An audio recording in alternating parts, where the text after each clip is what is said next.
the MicroBrewr podcast. Here's your host, Joe Shellaroo. Welcome to MicroBrewr podcast number 6. So if you've never listened before, so this is a podcast for anybody who's looking at starting a brewery, who is already running their brewery, wants to take it to the next level, or anybody who's just really passionate about craft beer. And even if you're not thinking of starting a brewery or running your own brewery, hopefully I can just provide a little bit of entertainment for, 45 minutes of your day. So we are to session number 6, which is exciting. And first of all, I just want to thank everybody for listening. I mean, this has just been awesome. And honestly, this is so fun to put together. And I just get to talk to such awesome people every time. And I get to talk into a microphone while drinking beer. Today I'm having a Pilsner from North Coast Brewing Co. So good stuff. And, I figure when I'm doing these podcasts, might as well be having a beer too. So it's all good stuff. So for this podcast, I'm really excited to have Aaron on the podcast. He just provides so much information. He's got years of experience and just he shares so much that I was honestly taking notes for quite a while after the podcast. And what we'll do is we have show notes set up. He's going to give a ton of great references to check out. And the show notes are going to be at microbrewr.com. So microbrewr.com/session6.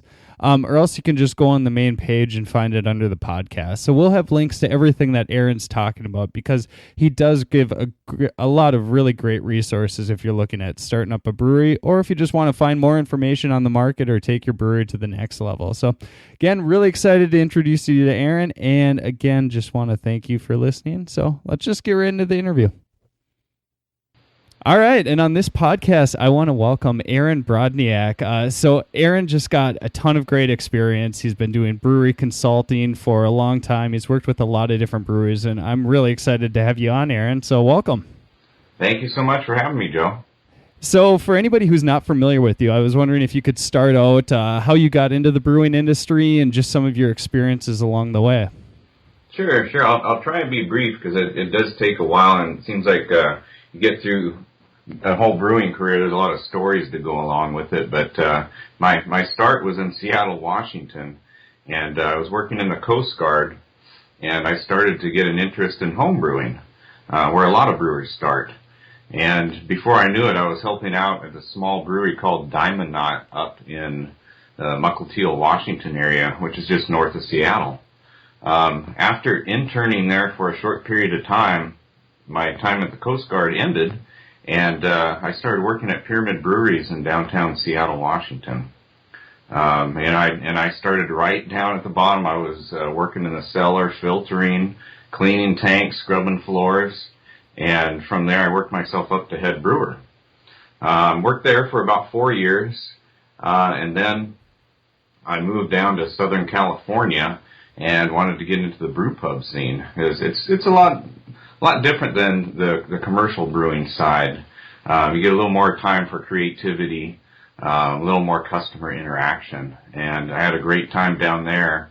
I was working for Santa Barbara Brewing Company, and then went on to be the regional brewer for Alcatraz Brewing Company. After Alcatraz, I became a brewery consultant, mainly due to my wife's activity in the military.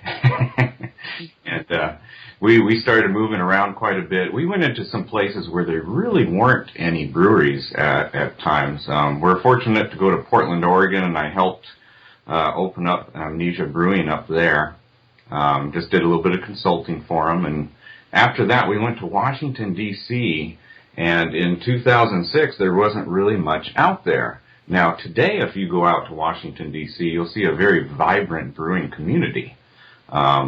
And the same thing has happened here where I am today in Houston, Texas. When I initially got here, there were probably less than a handful of breweries. And today, this is one of the hotbeds in the United States for brewery growth. If you look at Karbach Brewing, they've grown 800% in about 3 years. They're going from a 30-barrel brewery up to, I know, it's going to be at least a 100-barrel brewery.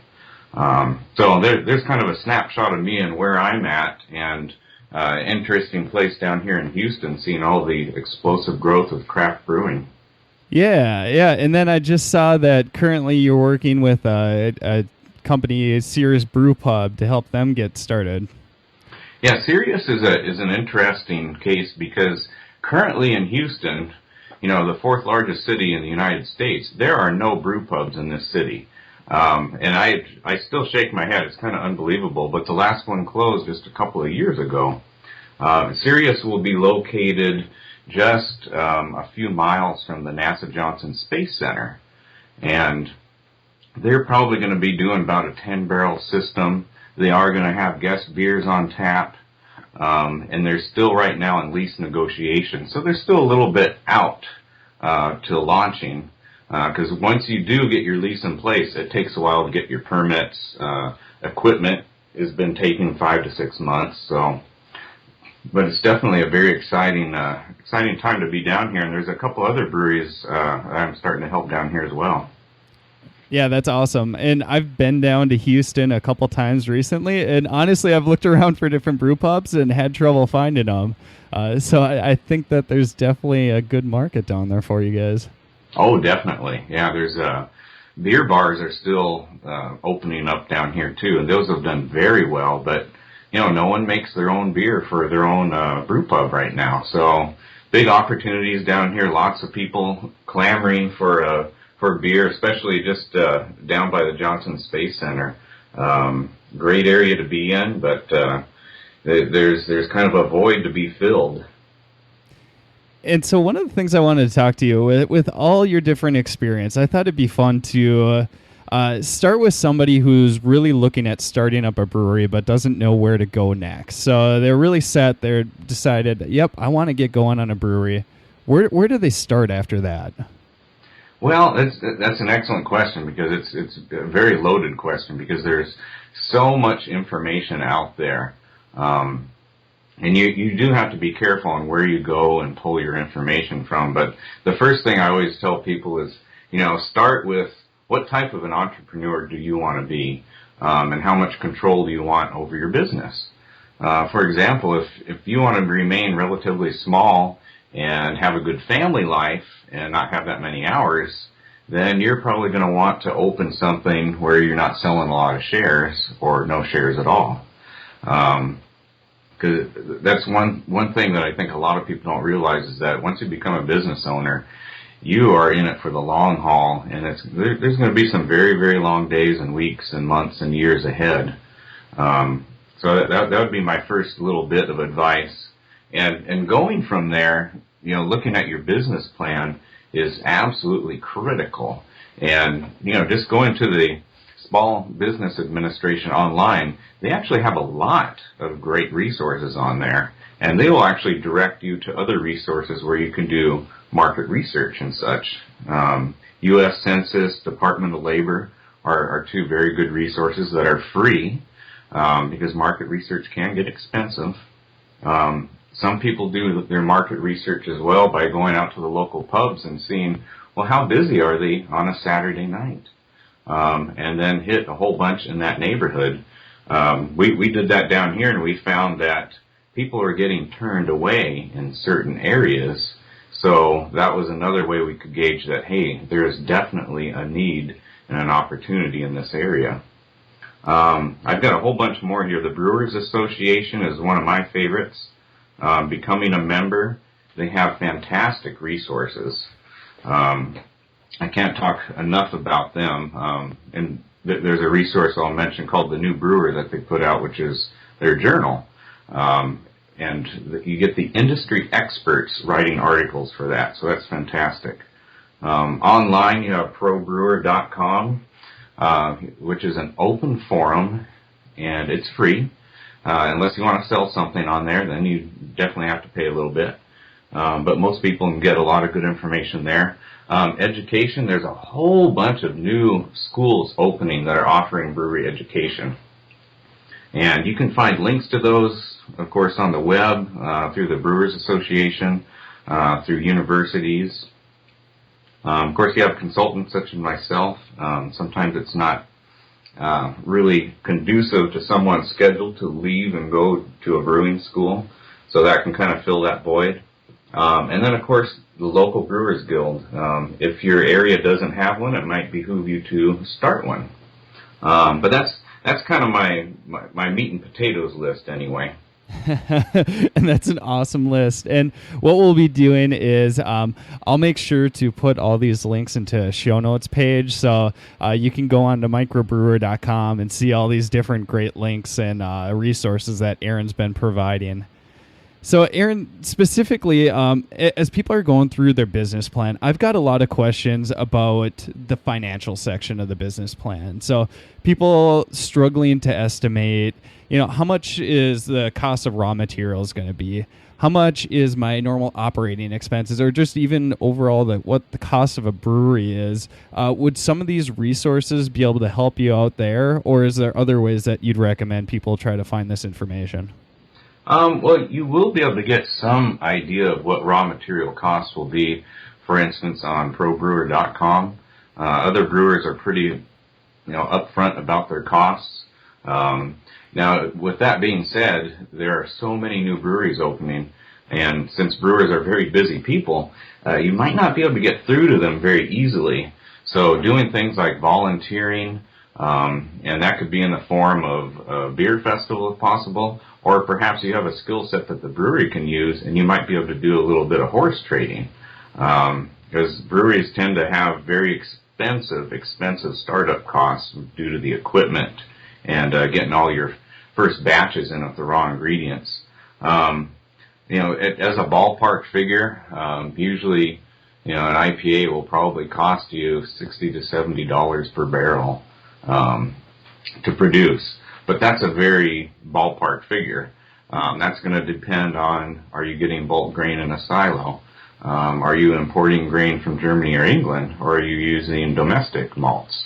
And it'll matter how many pallets of malt are you getting. So there's a lot of variables in there. Economies of scale definitely play into that.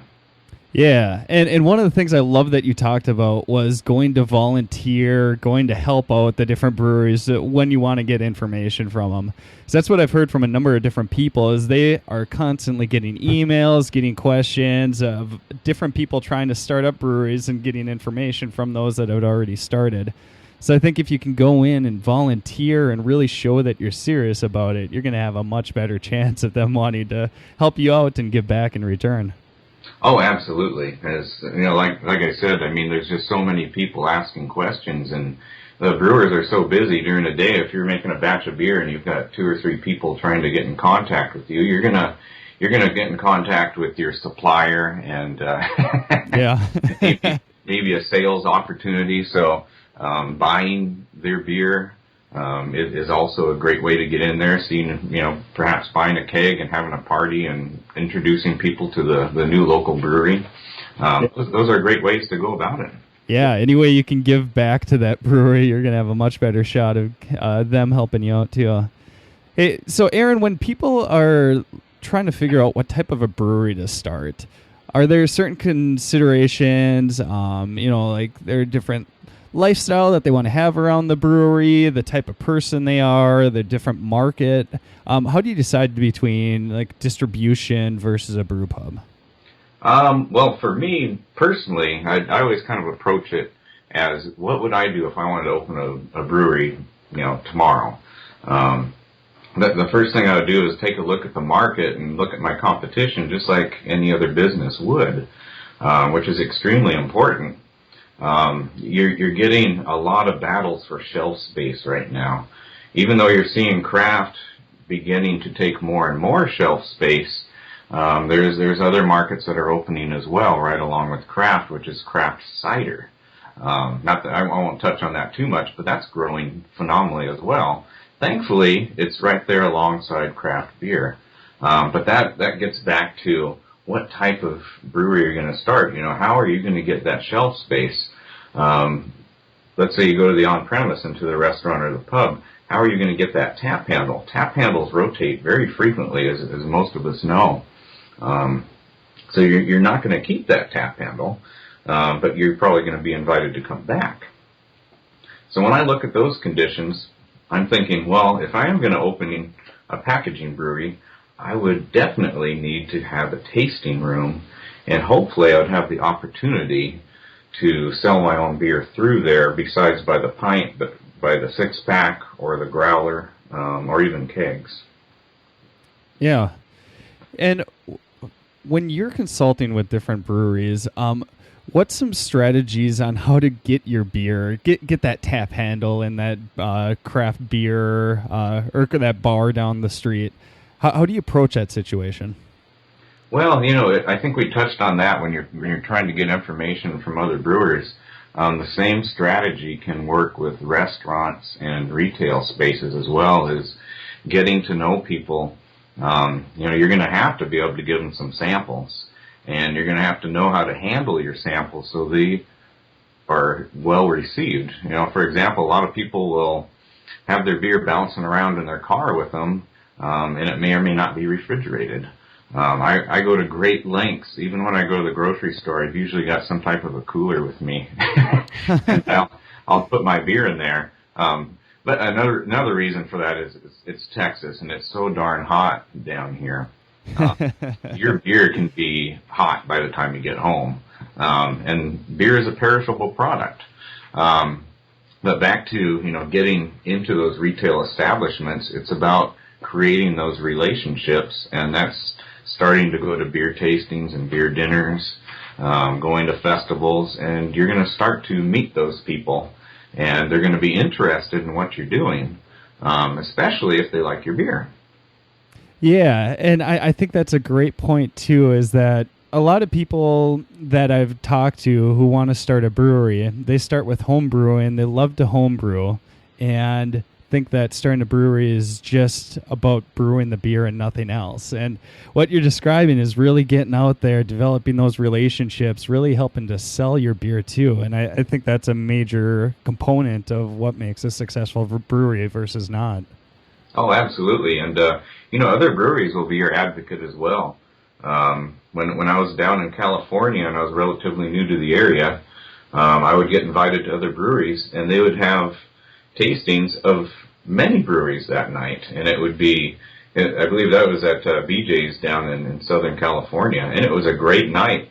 You got exposed to the other breweries, you got exposed to a new audience, and you got to bring your beer and present it and talk about it. So look for those opportunities, and they will be out there, and sometimes it might be a little difficult because you're going to be juggling a lot of things. There's going to be some late nights. There's going to be some weekend work, so you got to be prepared for that. So speaking of time constraints, so if you're starting up a brewery, time is going to be very valuable. What's the most valuable ways to get the word out about the new brewery that you're starting up? Well, for small breweries, really, you're competing against larger breweries with large marketing budgets, and you're going to have to get a handle on social media right off the gate. You're just going to have to decide what you can reasonably get out there and do well. You could be on a whole lot of social networks, but if you don't have the time to really be actively involved in them, I would say cut back and do a couple core social media sites. Twitter seems to be pretty active still, of course. Facebook may or may not be the right platform for some breweries. It just kind of depends. You got to get to know your customers, but a lot of people will want to know, hey, when is that beer going to be on tap? We talked about rotating tap handles and making an announcement and getting people involved and answering their questions via social media when it comes up. Some breweries that do a great job of that, Stone comes to mind immediately, because I'll look on a thread and they're answering questions, seems like every 1 or 2 hours during the day. Yeah, that's awesome. Another one that I've had a lot of fun with is Untapped. That one's really taken off recently, and you get a nice targeted craft beer community right there. So I've been having a lot of fun with that one. Yeah, I tend to use that as well. A lot of my friends are on there, so I can see what they're up to as well, and they might make a little announcement. We have a great little establishment called Brew Pub here, and they take a picture of their chalkboard every day and push that out through social media, and people are excited, and they know they need to get in there because some of their kegs are, just 5 gallons. Okay. No, that's awesome. For like a typical, let's say, 15-barrel brewery that's starting up, and let's just maybe start with like a distribution brewery. How many people would you say that you're going to need to employ to start up that brewery? Well, it depends how many barrels you want to do. Because with a 15-barrel brewery, actually that was the size I used in a brew pub. And that was a great size because it reduced the amount of times I had to brew. It allowed me to only have one person in the brew pub. After I became the regional brewer, I did need to get some help because I would have to travel a little bit. But it's amazing, if you size the system correctly, you will, cut your labor force in half or more. So that's pretty essential. In the meantime, you look at the cost, and the cost does not increase exponentially. What you're paying for mainly are the valves, the fittings, all those welds. And once you start getting into sidewall, the cost of the system goes up just a little bit to pay for that material. Okay, so you're essentially saying bigger capacity is great in the aspect that you're able to just brew less. So you're able to do less total batches and get the same amount of volume coming out. Yeah, and you do want to take, there is a limit there, of course, because you don't want to be down to brewing once every 2 weeks, for example. Yeah. It is best to be brewing at least once a week. And it depends if you're in a brew pub. If you're in a brew pub, brewing 1 to 2 times a week is perfectly acceptable. But if you go into a packaging brewery, you're going to want to be brewing a lot more than that. Ideally. Initially, you might not because you're small and you don't have the tanks yet. Maybe you're only brewing, 2 times, filtering a couple of times, having a cleaning day. And that's a fairly full week depending on how many people you have. And I guess I didn't really answer the question about how many people, but some other things come into play. Are you merely kegging, or are you going to bottle as well? Once you get into bottling, you're going to need a whole other person for that at least, perhaps even 2, depending on the size of the line. Pyramid had about 8 people working that line. Yeah, and we just had a podcast with 3 Sheep's Brewery up in Sheboygan, and they were just talking about how much time and effort it does take to keep that bottling line running. Oh, absolutely. You can buy used systems, and they work fine, but, honestly, the new ones, there's so many little moving parts, you're constantly adjusting everything. And I'm by no means an expert with bottling lines and running them, but I know the people that do run them, and I have a great admiration and respect for what they do because it really is an art, because if they don't do their job right, that beer is not going to turn out right for the customer. So just like the brewer needs to do his work, the bottler has to follow up and on down the line. Hey, Aaron, for Serious Brew Pub, how did you decide on a location for it? Well, I helped with deciding upon the location, but that was really more of the brainchild, if you will, of the 2 initial owners who have the majority of the shares of the company. But what they looked at was this area, and I think I touched on it briefly before, is doing research. They noticed that there's certain beer bars around here that were turning people away. And they thought, well, what's going on here? And there's a great homebrew club down here called the Mastronauts that are out of NASA. So great name. They're a great resource as well. And that can apply to anywhere in the U.S., your local homebrewing club. They'll tell you how satisfied they are with the local beer scene. And that's a great place to go and talk to them, see what type of beers they want. Some people will hold competitions like St. Arnold's, and they'll let some of the local home brewers have their own recipe reproduced. So that's another great marketing technique for that.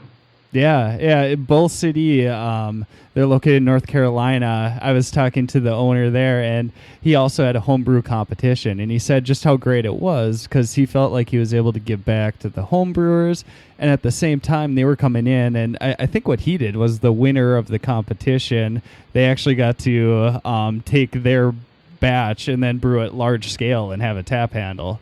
And he was just saying that it was great community building, and then those are the homebrewers. They're going to be your most loyal fans as you go along too. So I think it's great for everybody. Oh, it is. It is. I mean, they kind of feed off of you, and you get to feed off of them a little bit, and it's a great way, like you said, to build community around your brand because you need to get that identity and establish yourself. And I can't think of a brewery down here that has not done that yet, unless they're a startup and they're really just a little too busy right at the initial stages. That's great. So, Aaron, with all your experience, I'm just curious. So, you've seen a lot of different breweries start up. Are there any key differences that you can say between some that have really taken off versus others that have struggled to get going? Well, it really comes to the planning process when you're creating your company and you're coming up with that grand design. I've seen people with some good plans, but they didn't have the follow through. They didn't think about, well, who am I going to need to hire to help me do this? What type of company culture do I want? Because these are some of the driving forces of your business. That's going to drive differentiation and innovation for your company. And really getting a good handle on that. Have a mission statement and follow that up with a vision statement so everybody is on the same track on your company. And if you need to adjust that, that's something you need to revisit as you're opening up and as you continue business. It could be you do it quarterly. Perhaps you only do it twice a year. I would say waiting a whole year to take so your company is a little risky.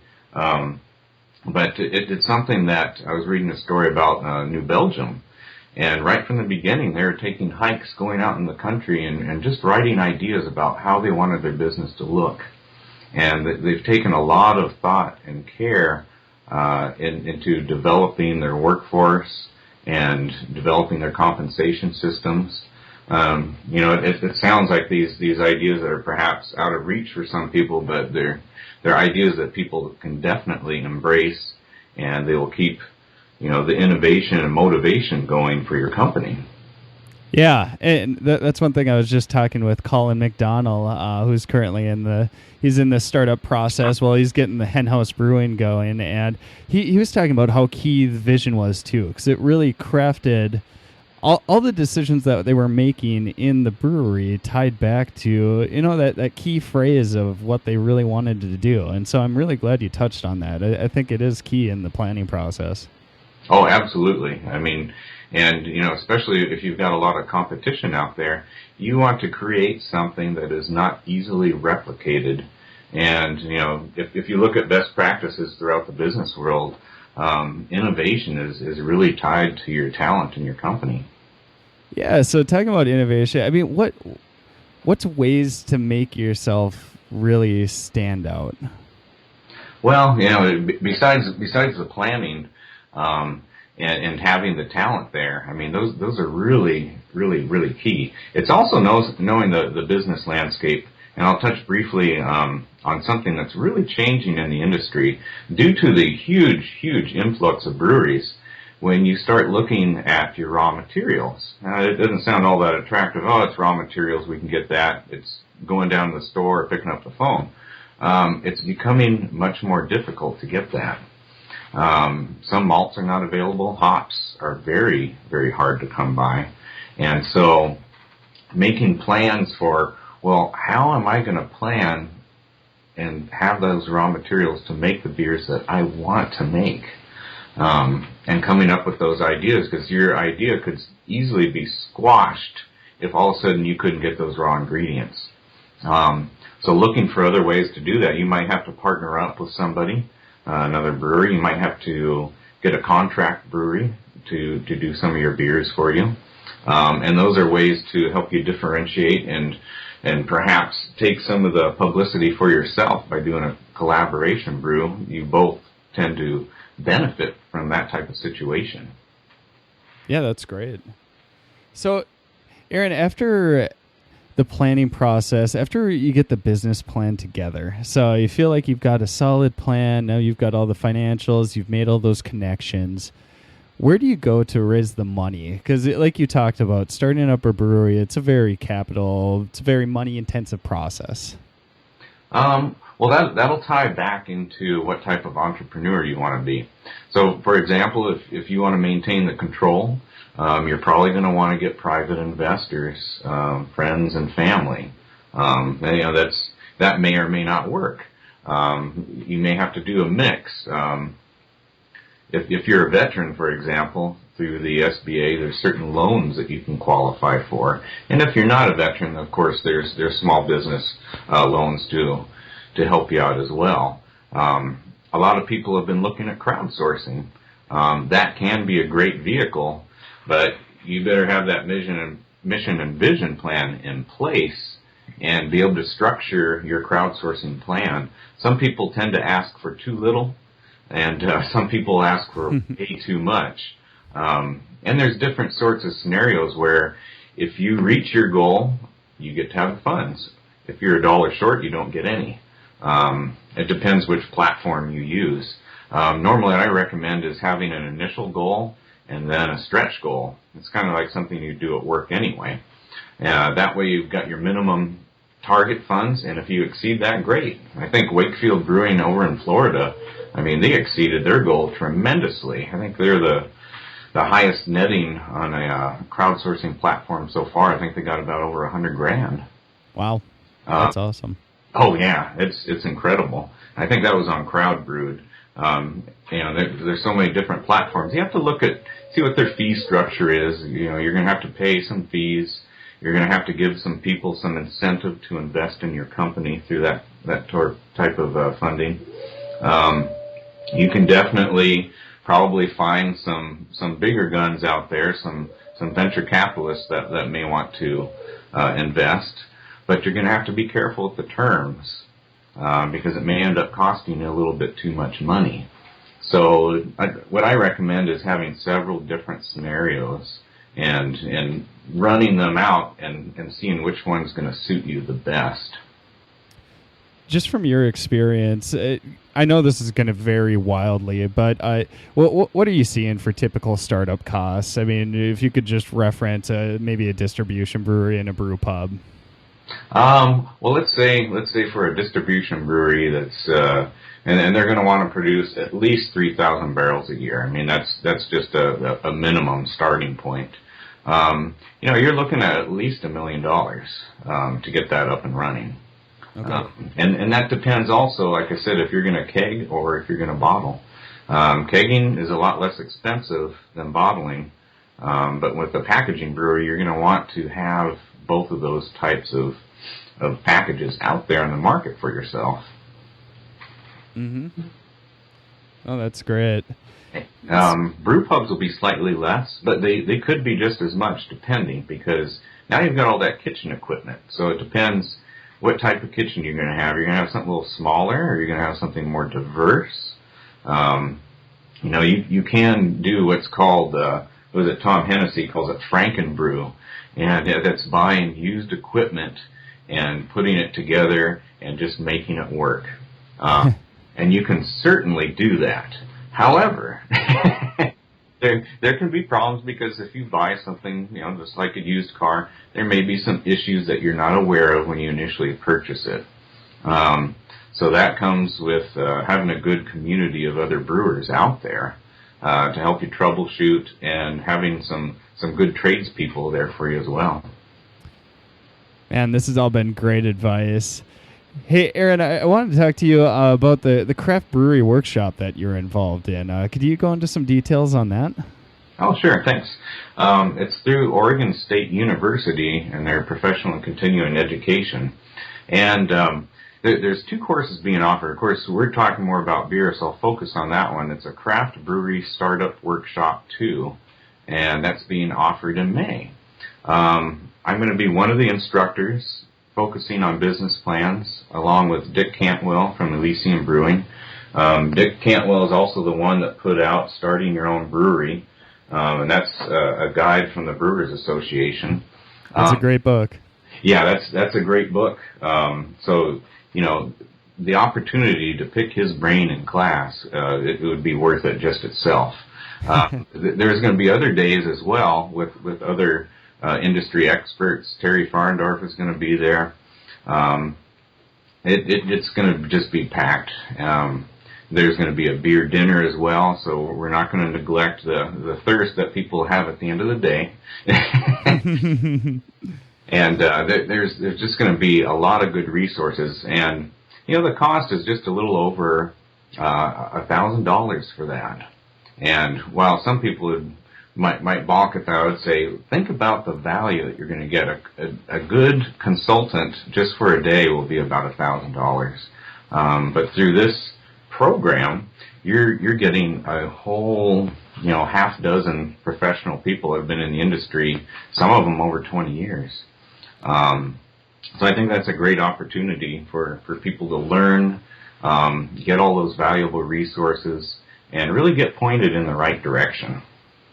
Yeah, and for the cost, for a little over $1,000, I mean, if you're really thinking of starting $1 million brewery, that's a very small cost in comparison to avoid mistakes along the way. Oh, it is. You will save yourself hundreds of thousands of dollars potentially. Because I can tell you stories about what happened at a production brewery that I was at, and they thought they had it all figured out. But they had to go redo something, and it cost them about $50,000. Oh. Yeah, and that's not chump change. Okay, exactly. That can kind of throw your plan off and make your break-even point get pushed out a little bit further than you anticipated. Yeah, I mean, with most breweries, they're really capital constrained from the start too, so you don't want to lose money along the process. Oh, exactly, and that's another great point, is that it's going to take about twice as long as you think. A lot of people think they'll open in 6 months, but it's probably going to be about a year. For people who want to get more information about the Craft Brewery Workshop, where should they go? Well, you can go to Oregon State University and their professional and continuing education. And what we can do is I'll send you a link to that too, because it's a little bit too much probably to convey. But if you type in Craft Brewery Craft Brewery Startup Workshop, Oregon State University, it pops up for me using Google. Perfect. And we'll put all the links that we've been talking with Aaron up on the show notes page too, so you can just stop by MicroBrewr and get all the links that Aaron's been talking about. So Aaron, it has been a pleasure talking with you, and it's just loads of great information. So again, thank you so much for joining. All right. Thank you so much for having me, Joe. I appreciate it. Yeah, I appreciate it. All right. Thanks. All right, and again, I hope you enjoyed that interview with Aaron. He just provided such great information with all his different experiences starting up breweries that it was just great. I've been taking notes for quite a while on it. And again, if you want the show notes, they're going to be at microbrewer.com/session6. You can spell out the number 6, or you can put in a number 6. Either way should work for you. And if you want to check out the Craft Brewery Startup Workshop, we'll also have a link on MicroBrewr. It's through Oregon State University. And if you're really thinking about starting up a brewery, to get some of their experiences and avoid some of the mistakes that you can make, especially starting up $1 million business, the cost of the actual course is pretty low in comparison to some of those mistakes that you can make. So I'd recommend that you go check it out. And finally, if you know anybody who you think you would like the podcast, if you could spread the word, you would be awesome. So I really appreciate that. And if there's anything that I can do to return the favor for you, definitely let me know. So finally, go out and support your local brewery, and we'll see you next time on the MicroBrewr podcast. Thanks for listening to the MicroBrewr podcast with Joe Shelleroo. We'll see you right here next time at microbrewer.com.